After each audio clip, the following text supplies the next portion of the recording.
And someone lets me know if you have seen my screen.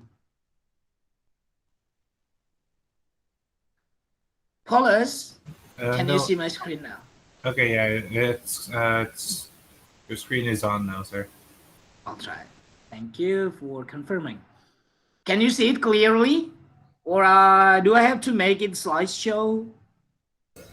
Yeah, we can see it clearly, sir. Thank you. We, All I can right, see today's it topic. clearly, sir. All right, thank you. This is about meaning-based translation. Last week, if I'm not mistaken, we studied about multiple senses. So this is still about the meanings or the senses of the word. Okay, yeah, we have discussed about the definition, but regarding to Merriam-Webster dictionary, uh, translation consists of changing from one state or form to another.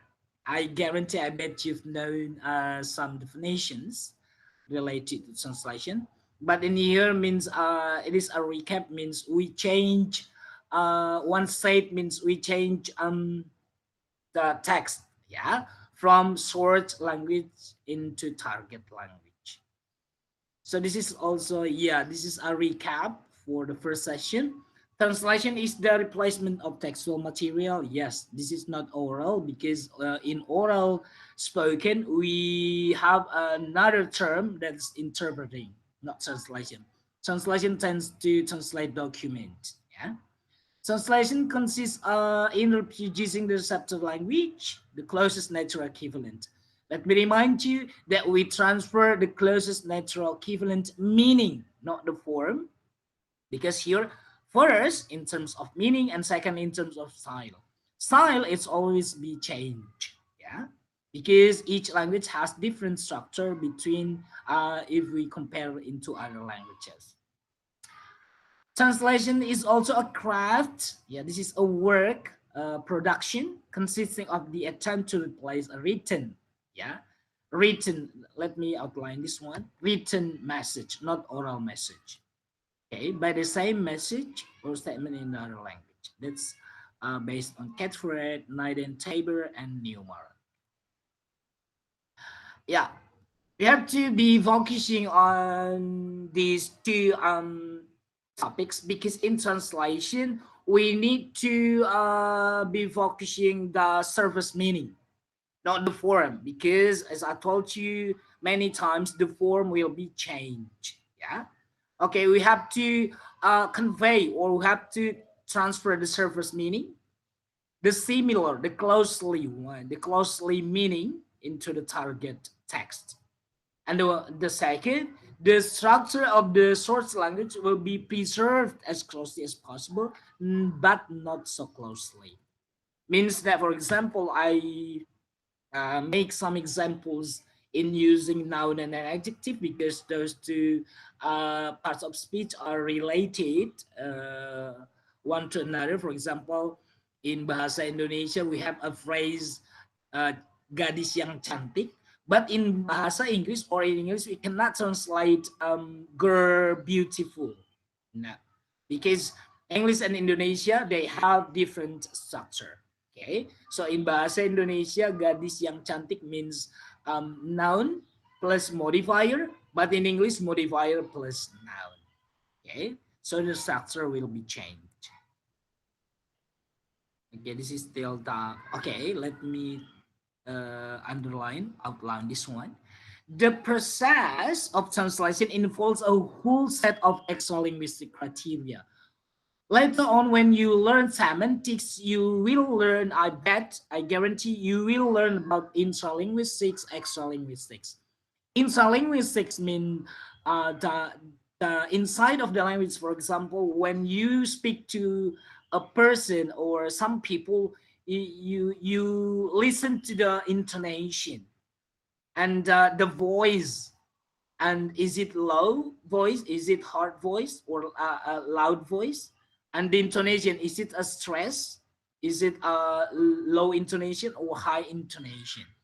So that's called intralinguistic. But in extralinguistics, it is very different to intralinguistic. Extra means outside of the language. For example, the situation where the two speakers are talking to each other. Jadi itu lebih ke contextual, the settings. Ya. Okay, in translation, we have to learn also about exolinguistics because we translate the meaning. For example, the word book, if you listen to my explanation last week, book in hotelier or in hotel, situation, book means here to reserve a room. Yeah. Book there is not a primary meaning buku, but memesan. Okay. Okay, that's called exolinguistic. We have to translate the word relates to the context or the situation. Yeah. In designing a curriculum, it's not easy to design the curriculum because kalau kurikulum di sastra atau jurusan lain itu kan berbeda-beda. Nah, di sastra atau di ilmu bahasa sendiri, kepala prodi atau kaprodi ini, kalau nggak salah di kamu itu Rita Johan, Dr. Mitra Johan, untuk membuat kurikulum itu tidak gampang. Jadi butuh ilmu ya, dan ilmunya itu harus sesuai dengan rumpun ilmunya. For example, kenapa sih harus penerjemahan 1-2 ditawarkan in the third or the fourth semester? Kenapa tidak di semester 1 atau 2? Okay, this relates to this explanation. Kenapa kamu harus mempelajari general linguistics the first time dan terjemahan 1 dan 2 di semester 3 dan 4? Karena grammar, basic of language, for example, writing 1, writing 2, grammar 1, grammar 2, reading 1, reading 2, listening 1, listening 2, those subjects are still related to translation. In reading a subject, you learn how to build your vocabularies, to add your vocabularies. In listening, you learn how to add your vocabularies, to build your vocabularies by different situation in the communication. Pasti nanti percakapan pasti akan beda-beda, percakapan antara siswa dengan dosen, percakapan antara siswa dengan siswa. Nah, itu vocabulary-nya nanti akan menambah kamu untuk di bidang penerjemahan, ya. Bukan hanya untuk building vocabulary, but the situation, the context.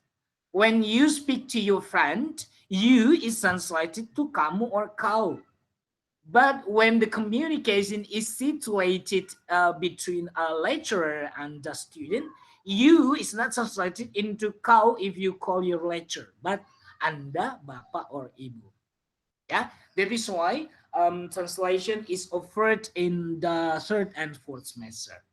Nah, ketika kamu sudah mempelajari linguistics or general into linguistics or introduction to linguistics, di situ ilmu kamu sudah menambah pemahaman kamu di dalam mempelajari penerjemahan. Okay. Nah, di dalam mempelajari bahasa ada dua hal. There are two important things that we have to be focusing. The first is the form, the structure. That is why since you are in the first semester until you are in the fourth semester later on, nanti kamu akan mempelajari grammar 1, 2, 3, and 4. That's called form. And because when we transfer a source language into target language, we have to differ between the structure of the SL and the TL. Jadi kita harus tahu struktur bahasa target dan bahasa sasaran dan bahasa target. That's right. And the second one, the most important thing is we have to learn about the meaning. Yeah, and the 2 previous weeks we tend to learn about primary and secondary meaning or semantics, yeah, connotative and denotative meanings. Okay, di dalam mempelajari struktur, we learn about many things. For example, words, phrases, clauses, sentences, paragraphs. This is called di dalam ilmu linguistik ini namanya lexical itu words. Satu lagi disebut dengan apa, lupa ya, nanti akan kamu pelajari hubungan kata dengan kata. Okay, nah I was asking your friends just now into SAO6 that you have learned about morphology. In morphology, I bet you learned about words, how to add your vocabularies by using suffixes. Built becomes rebuilt. Lazy becomes unlazy. So we have to learn about free morpheme and bound morpheme related to the form. Yeah. And then word added by word, that is called phrases. Phrases and other words related to other words, it's called clauses. So after clauses, we'll learn about sentences, and sentences following by sentences, a whole of the sentences that has a whole meaning. It is called paragraph. I bet you learned about writing, because I teach also your junior in semester 1, writing 1. They learn sentences and paragraph. Yeah, why do we have to learn about these topics? Because these topics are very helpful to study, because in translation, di dalam penerjemahan, kamu tidak akan hanya menerjemahkan words, but also phrases. Not only phrases, but also clauses, and all of these topics. Ya, oke. Nah, di dalam mempelajari meaning juga kamu harus mempelajari namanya tadi ideas. Is it connotative, or does it have different meaning, hidden meaning? That's called connotative. Or the words have secondary meanings, not that primary meanings. But if you learn about denotative means the word has only primary meaning. We can translate literally. Ya, jadi dua hal ini kita harus mempelajari, form and meaning. Meaning lebih condong nanti when you learn semantics, and form, yeah, of course, you are learning now grammar. Kalian mempelajari grammar masih sekarang? I am asking you. Could you please answer my question? Di semester 3 ini, Paulus dan teman-teman masih belajar grammar? Yes, sir. Yes, sir. Iya. Jadi nanti grammar 4, I bet you are in the 4th semester, grammar 4, grammar terakhir. Karena nanti di semester 4 itulah kita nanti lebih banyak practice in translation. Ya. Now, still 75%, I give you the theories. Yeah, this is still about foreign meaning. And let us outline this one. Translation is basically a change of form. Not the meaning. We have to transfer the closest meaning, but the structure will be changed. Okay, this is still the definition. Yeah, guys, when you learn pragmatics, you learn the relation between language and culture, the context of the spoken language, the conversation takes place. Okay, so language and culture is very useful or beneficial to us in learning translation, because when we specifically when we transfer the meaning of cultural words, such as in bahasa Indonesia yang berhubungan dengan budaya, seperti the name of foods, the name of tools, for example, keris, and then nama makanan nasi padang, pecel lele, and etc. Yeah, we have to overthink that. We have to analyze first what is the suitable words if I translate these names into English. So in learning language and culture, we have to learn about the way the people react into another, the way the people produce something, the way the people behave one to another. Itu namanya budaya. Oke, jadi budaya dan bahasa saling terkait, dan ketika kita mempelajari penerjemahan, of course we will learn language and culture. Okay, as Jury said, dia ahli semiotics, no language can exist unless it's steeped in the context of culture, and no culture can exist when does not have an its center. Means tidak ada budaya yang akan bertahan kecuali budaya tersebut dihubungkan selalu dengan budaya budaya berarti akan selalu dilestarikan, karena nanti kalau tidak dilestarikan akan punah, berarti harus bahasa dan budaya ya exist, harus selalu dua-duanya hidup. Dan tidak ada budaya katanya yang bisa bertahan tanpa adanya pusat dari kebudayaan tersebut. Pusat pemeliharaan sebuah kebudayaan adalah bahasa. Ya, jadi ketika kamu nanti mempelajari cross culture understanding (CCU), ada mata kuliah tersebut, kalian akan lebih mendalami arti kata, arti frasa, arti kalimat disesuaikan dengan budaya si pembicara. Ya. Okay, so we cannot kita tidak bisa memisahkan, we cannot separate between language and culture in the translation field.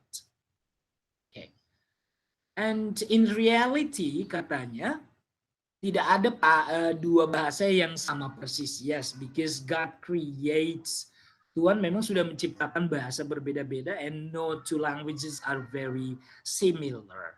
Yeah, and based on Sapir's he quoted that language is a guide to social reality, and we are very thankful for the existence of language, because without language we cannot communicate one to another, we cannot express our emotion. Jadi bahasa itu memang harus selalu dilestarikan, and kita berterima kasih dengan adanya bahasa, ya. Sir, Alright, yes. sorry Naya mau masuk room karena dia tadi ada masalah koneksi, sir. Oh, thank you. Thank you for confirming. Who is this? Putri Naya, sir. Dia bertanya dari tadi Siap. mau masuk, Iya. belum di accept sama Sir Gunawan ya. Iya, harusnya langsung kasih tahu berarti tadi ya. But that's fine. Lain kali kalau ada teman, suruh temannya chat ke kamu ya. Soalnya saya nggak, I cannot see the screen of, ya. Kalau ini ada Putih dan Putri, dua-dua ya. Oke. Enggak, yang berbicara ini siapa? Saya Cahya Listiani yang mau masuk, Putri Naya, sir. Dia Ya, chat thank saya. you Cahya. I just want to thank you Cahya. You're welcome, sir. Ya. Karena layar untuk itunya tidak terlihat when I am presenting my screen. Okay, can we continue? Ladies Yes, and sir. gentlemen. Yes, sir. Thank you. Ya, di dalam budaya nanti kita akan mempelajari juga hal-hal yang berhubungan dengan apa sih yang cenderung dikaitkan dengan budaya orang-orang tersebut, apa namanya, budaya atau situasi apa sih yang sering dihubungkan dengan budaya sebuah bangsa, satu bangsa. Nah, di Finlandia itu budayanya erat kaitannya dengan snow, ya, salju. Kalau orang Arab pasti kita kenal dengan budayanya yang erat kaitannya dengan onta atau unta ya. Bahasa Inggris erat budayanya dengan cahaya dan air. Orang Prancis erat hubungannya dengan roti ya. Saya nggak tahu di Indonesia kenapa di sini nggak ada contoh Indonesia, karena Indonesia is very rich of cultures. Boleh kita tarik kalau misalkan ini kita lebih cenderung ke suku ya, karena we have many tribes in Indonesia. Suku meskipun ini sama-sama daerahnya Jawa Timur, tapi budaya orang Surabaya dengan orang Madura kan jauh berbeda ya. Ada sih persamaan, tapi pasti perbedaannya mencolok ada ya. And di Jepang katanya budayanya lebih ke hierarki hubungan antar sesama mereka. Ada paling tinggi, menengah, dan bawah. Seperti dulu kita sebelum Indonesia merdeka, kerajaan-kerajaan ya. Ada raja dan ratu, ada putri raja, ada dayang-dayang, ada prajurit, dan sampai pembantu, servant ya. Jepang juga sampai sekarang masih seperti itu. Yes? My name is Diaz, sir. Yes, Diaz. I just want to inform you that Finnish is my third language. Really? Yeah, Also, you are learning Finnish or you have mastered Finnish? I learned Finnish and long story. Wow. Yeah, congratulations, because you have many languages in your life, and those languages are very useful in your daily activities. For example, in your work. Are you Yes. working now? Pension. Oh, I see. And do you use Finnish commonly in your I daily? use Finnish every day when I work. Yes. Oh, I see. This is why you mastered Finnish. So this is the truth that Larson stated that Finnish is, I mean, commonly, uh, they are common people know Finnish, the variation of the snow. Is it? Yeah. Yeah. Yeah. In Finnish, So that's yeah. so Yeah. that's correct. It is stated by Mildred Larson. Thank you. Thank you. Thank you so much. Yeah, ladies and gentlemen, if you want to just to tell you that if you want to learn other languages, this is nowadays is very a good way in learning other languages, because we have many websites, YouTube accounts that they offer learning about their languages.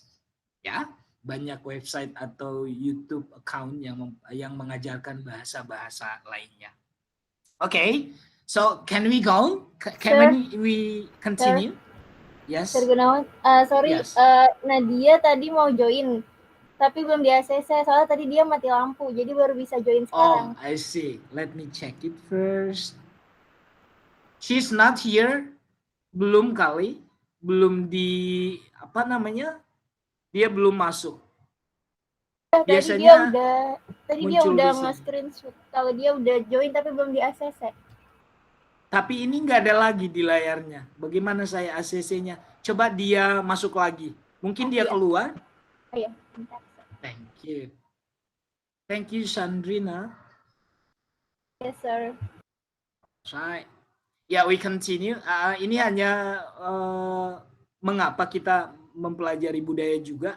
Ini nanti ketika kamu bertemu dengan teks yang berhubungan dengan budaya, artinya di bangsa lainnya itu kata-kata tersebut tidak boleh diterjemahkan secara literal, tapi dihubungkan dengan budayanya juga. So that's the most important or the specific why do I have to explain about this one.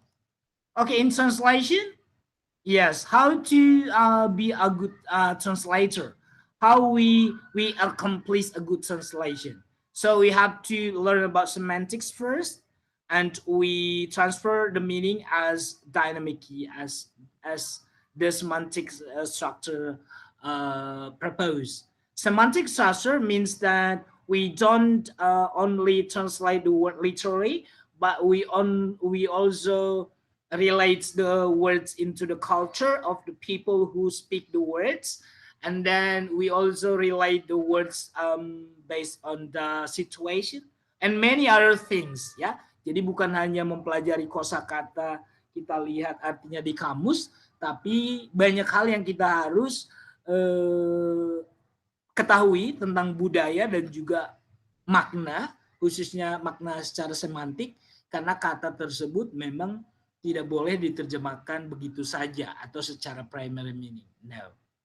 Secondary meaning pun banyak secondary meaningnya, tapi masih kita harus perhatikan subjeknya siapa sih si predikat ini. For example, nanti kita lihat kata run. Minggu lalu juga ada contohnya. Jadi kita sesuaikan kata ini di konteks seperti apa, bertemu dengan kata apa, gitu ya. So that's called a good translator.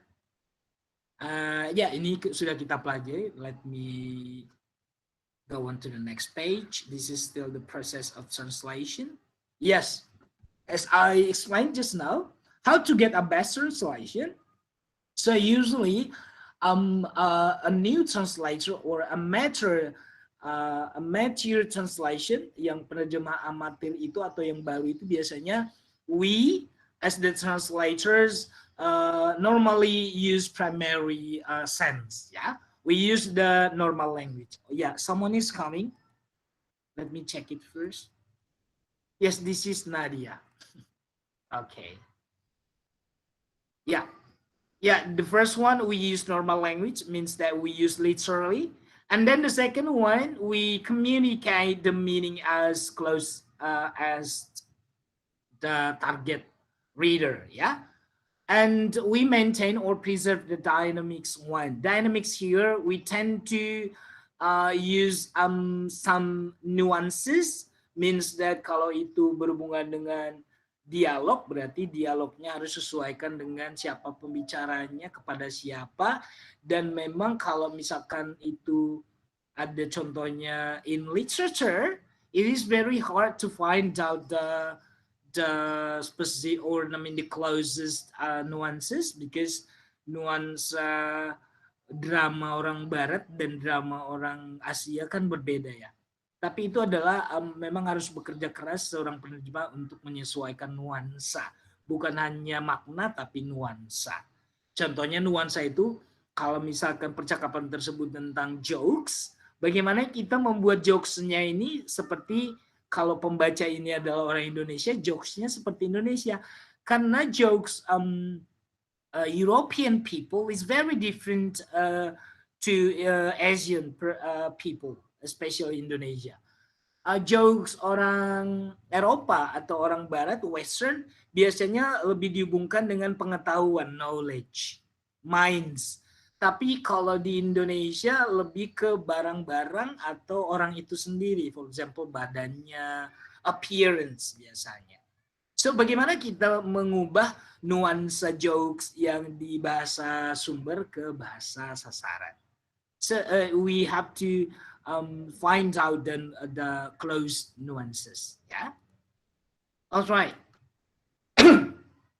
So in learning language also linguistics, ini akan berhubungan dengan bagaimana kita memahami morphemes from the source into the target. Di sini ada contohnya, karena bahasa itu memiliki komponen makna. Komponen makna di sini dihubungkan dengan kata morfem dulu ya. Morfem kan ada suffixes, ada di bahasa Inggris ada this, ada an untuk menyatakan tidak ya terhadap kata di depannya. Lazy, unlazy. Qualified, disqualified. Nah, kalau re biasanya mengulangi ya. Read, reread, membaca kembali. Write, menulis, read, write. So that's called morpheme, lexical item, meanings in components. Word, yeah, one word in one language may occur in several words in another. For example, let me give an example. Can. Kata can di dalam bahasa Inggris bisa berarti bahasa Indonesia maknanya bisa mampu, dapat, mengalengkan, kaleng, ya. Jadi one word has different meanings or different words in target language. That's in meaning components. And let's go on. Why do we have to learn language? Because in language, we learn about semantics. Means that in semantics we find that the same meaning components occur in several surfaces. For example, like this. Di bahasa Inggris, kata sheep itu akan berbeda, ada beberapa kriteria. Sheep is grouped into 3 different categories. Ada di sini lamb, ada ram, ada ewe. Nah, tapi kalau di bahasa Indonesia, sheep kita hanya menerjemahkan domba atau biri-biri. Tapi di bahasa Inggris itu akan dikategorikan menjadi tiga makna. Gitu. Masih ada pertanyaan. Sheep, what kind of sheep? Is it the young sheep? Nah, kalau the young sheep berarti namanya it is called lamb. Not ram, not ewe.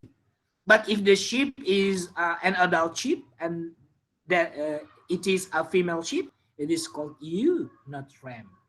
Ya, nah itu namanya same meaning component occur in several surfaces. Ya, and why do we have to learn in language? Because when we learn language, when we learn semantics, we find that the same form or surface structure represents several alternative meanings or deep structure. Artinya satu kata tapi ada beberapa makna, tapi harus disesuaikan dengan kata tersebut tidak berdiri sendiri tapi dengan kata lainnya. Kalau seperti yang dibilang tadi expertnya, kalau kata tersebut berdiri sendiri atau in isolation, kita bisa menerjemahkan secara primary. Tapi kalau kata tersebut sudah berada di dalam sebuah kalimat atau dihubungkan dengan kata lainnya dalam frasa atau klausa, they have different meanings. For example, here, the boy runs. Di kalimat the boy runs di sini kita terjemahkan memang artinya primary meaningnya berlari. But in these 4 sentences, the word run has many meanings. For example, the river runs, in bahasa Indonesia sungainya mengalir, not berlari. Okay, and the second one, his nose runs, artinya hidungku meler atau hidungku mengeluarkan ingus atau saya sedang ingusan. The motor runs means sepeda motornya, not the motor berarti the machine, artinya mesinnya bekerja, ya, berfungsi. And the fourth one, the clock runs means jamnya berdentang atau jamnya jarumnya jarumnya berjalan, ya, jarum jamnya berjalan, the clock runs, ya. Jadi we cannot translate as the primary meanings as in the first sentence, ya. Oke, di sini kita belajar berarti predikat yang sama akan berbeda maknanya jika subjeknya berbeda. Oke, that is called the same form has several alternative meanings. And why do we have? Berarti ada 3 alasan utama di dalam mempelajari bahasa di dalam ilmu penerjemahan. Karena bahasa tersebut, di dalam mempelajari bahasa, kita pasti menemukan namanya kata, klausa, kalimat, dan di dalam tersebut ada namanya meaning components, ya, tambahan-tambahan. Kalau kita ada partikel-partikel, ya, kalau di bahasa Inggris ada akhiran-akhiran imbuhan yang menyebabkan adanya perubahan makna. Oke, dan yang kedua katanya di dalam bahasa, secara khusus kita mempelajari di semantik berhubungan dengan meaning, kita akan menemukan bahwasanya makna yang komponen yang sama itu bisa dibuat menjadi beberapa dikategorikan ke dalam beberapa bagian gitu ya. Oke, atau ada yang superordinate, ada yang subordinate. For example, kalau superordinate-nya sheep, subordinate-nya berarti 3 ini, gitu ya. Oke, nah di dalam mempelajari bahasa juga kita menemukan bahwasanya satu kata akan memiliki beberapa makna sehubungan dengan kata apa kata tersebut berada dalam sebuah kalimat. Alright, kita sudah mempelajari, we have discussed about primary meaning and secondary meaning last week. So let me skip about this. And this is also the examples of primary and secondary. This is still new. We haven't discussed about this. Larger context determines the meaning. Artinya kata tersebut dihubungkan dengan konteks atau situasi kata tersebut diucapkan akan memiliki makna yang berbeda. For example, possessive adjective my di dalam frasa my house. Di dalam ilmu semantik, di dalam ilmu bahasa, arti, kita akan menemukan bahwasanya my house ini ada beberapa kategori makna. For example, my house berarti yang muncul the house I rent. Rumah yang saya sewa. Bukan rumah yang saya miliki dengan uang milik saya. My house juga berisikan rumah yang saya tinggali sekarang. Ya, rumahku bisa berarti rumah yang sedang saya atau yang saya bangun. Bukan saya pemiliknya, tapi rumah saya, rumah yang saya bangun loh. It's not yours, but others, but you built it. Yeah, you are the builder. And the fourth, my house means the house for which I drew up the plans. My house juga diterjemahkan tempat di mana saya menyusun rencana-rencana. Oke, jadi secara kalau kita primary meaningnya my house, rumahku, kita paham maknanya. Tapi dihubungkan dengan situasi, rumah tersebut bisa memiliki beberapa makna. as I explained just now. Oke, jadi meaningnya ada 4 ya secara khusus. Nah, itu untuk penggunaan possessive adjective. Nah, possessive adjective juga, kalau possessive adjective dihubungkan dengan satu kata, maknanya banyak. Tapi ini juga possessive adjective dihubungkan dengan kata yang berbeda, noun yang berbeda di depannya, maknanya juga akan sama. For example, my car itu menandakan kepemilikan, ownership. Tapi kalau my dihubungkan dengan kata brother, itu bukan ownership, bukan pemiliknya, tapi Tuhan yang memiliki. Tapi dihubungkan dengan kinship, hubungan kerabat. Saudara kah? Ya, atau hanya sahabat biasa. My food is not the ownership, because your body, the honor of our body is God. Tapi my food lebih spesifik itu adalah bagian dari tubuh kita. And so on. My sing, aktivitas, my book, kepemilikan, atau kamu yang menulis buku tersebut. My village bukan kamu yang memiliki kampungnya atau desanya, but you reside, you live there. My train, you don't own the train, but you use the train to go to work. Jadi banyak makna ya. Okay. And larger context may determine the meaning. Ya sama, artinya penggunaan on dan by di sini bukan primary meaningnya, memang preposition menyatakan posisi as di penggunaan kata on. Ini primary meaningnya ada di kalimat pertama. John found a book on the floor. On the floor means the location where you found the book. Where John found the book. Tapi di kalimat kedua, John found a book on mathematics. On di sini, this is not location, guys. Because it has secondary meaning. On means the field of the study. Ya, buku matematika artinya bidang apa buku tersebut. And the third, on here, the time, on Tuesday, not the location. And on sale means the situation. Sejenis apa kegiatan atau aktivitas tersebut. Nah, di sini karena sale berarti what is sale in English, in bahasa? Sale apa? On sale, biasanya di mall on sale apa ya? Perempuan Semacam biasanya. diskon gitu. Oh yes, on sale. Jadi artinya John found a book on sale means that the book is in discounts. Ya. Oke. Okay. Nah, jadi beda makna dia. Ada secondary meaning meskipun dia hanya satu preposition. Oke. Okay. Ini juga by the policeman and the by the book stand. Kalau the book stand ini primary meaningnya karena preposition by artinya di dekat, next to. But the by here in the first sentence, John was stopped by the policeman means that the by here is the agent of the action.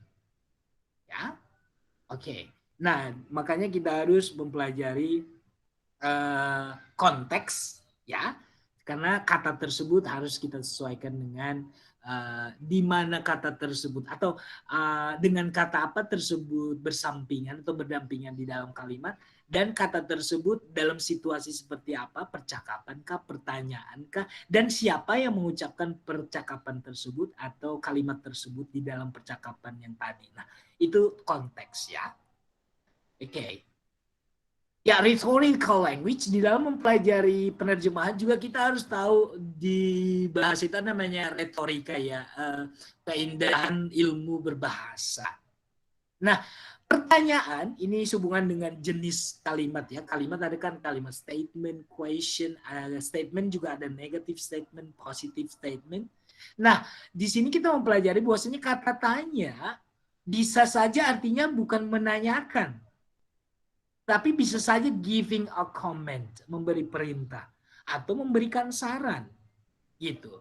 Nah, kalimat tanya seperti ini memang kalimat tanya, tapi bisa saja indikasinya menyuruh si Mary untuk mencuci piring. Mary, why don't you wash the dishes? Bisa saja artinya her mother suggests or recommends Mary to wash the dishes. Bukan menanyakan the reason, alasan kenapa si Mary tidak mencuci piring. Oke. Okay? And the second one, sebuah kata kerja mungkin memiliki beberapa makna. Ini tadi contohnya juga sudah banyak ya. Tapi ini contoh yang lain, he made the bed. He made the bed ini artinya bukan dia yang, bisa saja artinya dia yang to create the bed, to build the bed. Dia yang membuat tempat tidurnya. Tapi di dalam dunia keseharian, di dunia ilmu rumah tangga atau perhotelan biasanya, make up the bed mean to make the bed tidy, merapihkan. Ya, contohnya yang frasa make up untuk kategori perempuan ya. Make up itu artinya bukan membuat ini, artinya membuat lebih cantik, make up. Ya, namanya juga make, membuat up artinya menaikkan levelnya. Make up berarti merias. Okay, so we have to know about the using of the verbs related to the context. Yeah, this is still the same, guys. Ini contohnya. Contoh kata oto misalkan di bahasa Sweden, ya orang Sudan ada namanya Koli language.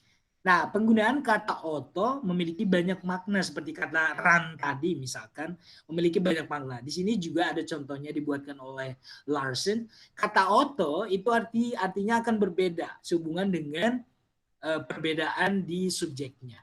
Kalau Latin oto artinya the child is dead. Agulu oto, the pot is broken, bukan dead. Make oto artinya the fire is gone out. Nah, ini cuman contoh yang berbeda dari bahasa lain. Oke. Okay? And ya, ini juga sehubungan dengan tadi masih ya. Artinya satu meaning bisa kita ucapkan dengan beberapa kalimat. Meaningnya sebenarnya kamu ingin duduk di sebuah kursi.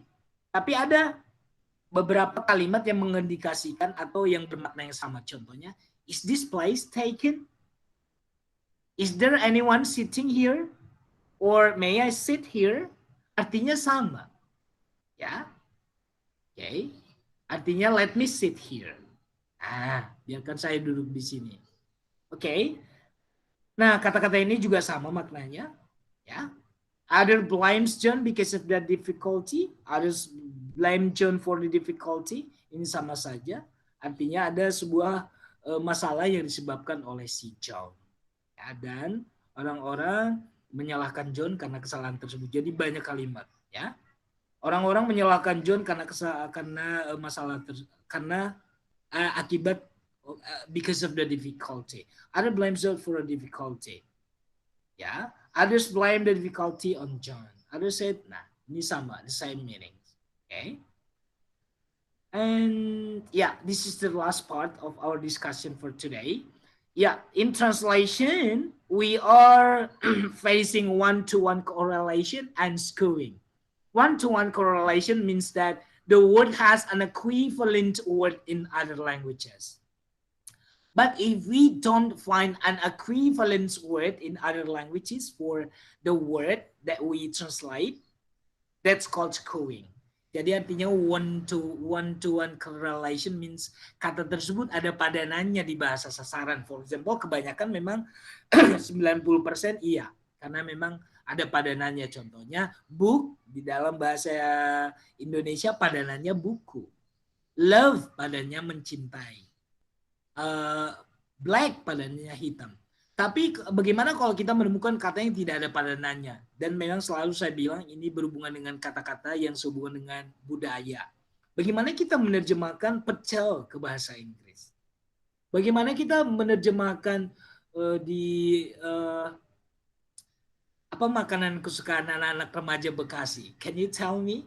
It's like martabak yang ada setengah matang, ada matang banget, ada well cooked, ada rare. Apa ya, teman-teman? Can you tell me? Adik-adik, do you still hear me? I only know pancong. Oh, yes, that's pancong. How do you translate pancong into English? So, itu permainan seorang penerjemah ya, maksudnya bagaimana kamu menerjemahkan kata pancong. I like pancong. I like it very much. Ya, in the medium. Sir. Yes. The translate of pancong is, wait a minute. What is it in Pancong usually? means thumb. Tom, do English people have a pancong, or it is a different kind of food? Sama nggak kalau kamu lihat dari tekstur dan itunya di orang Inggris atau di orang Amerika punya nggak nama makanan yang agak sama dengan pancong? Do you? Oke, berarti kita harus mencari ini ya padanan kata yang sesuai, ya. Nah itu. Jadi mungkin kamu terjemahkan dengan kata nama makanan di sana yang agak mirip biar orang Inggris yang membaca teks tersebut langsung tahu, gitu ya. Oke. Yeah, this is the last topic to be discussed for you today. So let me stop my screen and I give you time for discussing or if you have any question. Ladies and gentlemen, please open up the camera. Dari tadi saya yang berbicara, sekarang kalian yang boleh bertanya. Ya, saya ulangi, minggu depan dan minggu depannya lagi, berarti 2 pertemuan lagi, sesi untuk kita, untuk saya mengambil nilai dari kamu. So prepare yourself, read the documents that I gave to you. Maybe I will send this file to all of you so that you have a material or some materials to study at home. Not to study, but to comprehend. I don't like means to the word memorize. Kalau menghafal usually is negative, memorize, but comprehend means that you know the thing, you know how to explain it, and you know how to paraphrase it by your own words. Ya, itu namanya paraphrase. Kalau kita kan biasanya tend to memorize. I'm not a person who likes memorizing because I don't like memorizing. I like paraphrasing.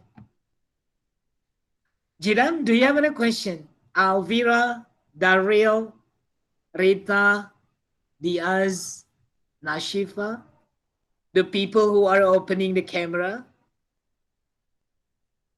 I'm looking at your beautiful face and handsome face.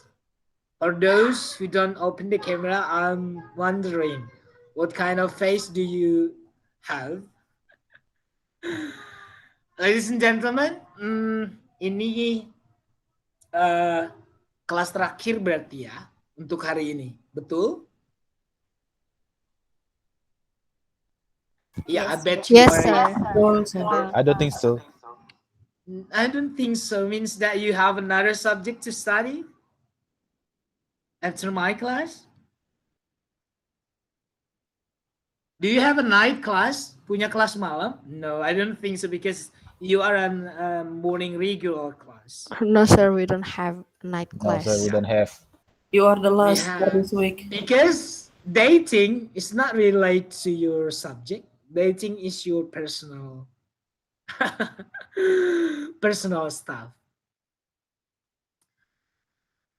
Do you date directly? I mean, in physics, face to face in this pandemic? That real? Do you meet your girlfriend in this pandemic face to face? I don't have any girlfriend, sir. Oh, really? You're lucky, girls, because Dario's still single. Yeah, it's just a joke, Daryl. Okay, ladies and gentlemen, because you look very exhausted for today. So I'm very thankful for you to come to my class today. So for the last session, I invite you to open the camera so that I can take a last screenshot for my documentation. Please. Thank you, Agatha. Thank you, Molana, Elvira, Ahmad Rizky, Chandra, Rita, Olia. Paulus is, the first time he opens the camera. Thank you so much. Sagita, Julia, Harisa, Putri, Chaya, and how about the others? Let me check the sound, the voice first. Yeah. Elsa, are you here? Can you say hi?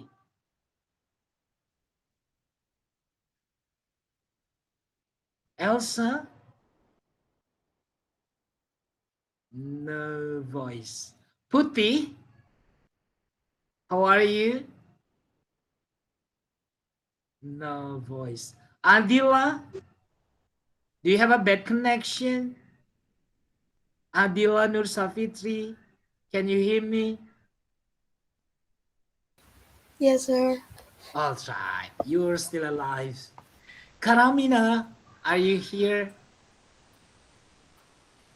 Yes, sir. Wow, thank you for opening the camera. Finally, I see your face. Atarik, boy. He must be a handsome boy, that's why Yes, sir. he doesn't open at the camera. Can you please open the camera for a minute? I have a problem with my connection, sir. Oh, not with your heart, just connection. A problem with your connection. Jidan, do you have a problem with your feeling or about your camera? Oh, thank you. No, Putri sir. Naya, No. Clear. do you have bad feeling or a bad connection? All right, I'm counting to 3. Please give your best smile. 1, 2, 3, go. And finally, I will send to your chat box. WhatsApp group, I mean. Yeah, ladies and gentlemen, thank you so much. Give my best regard to your parents at home, and I love you all. I'll see you next week. Bye.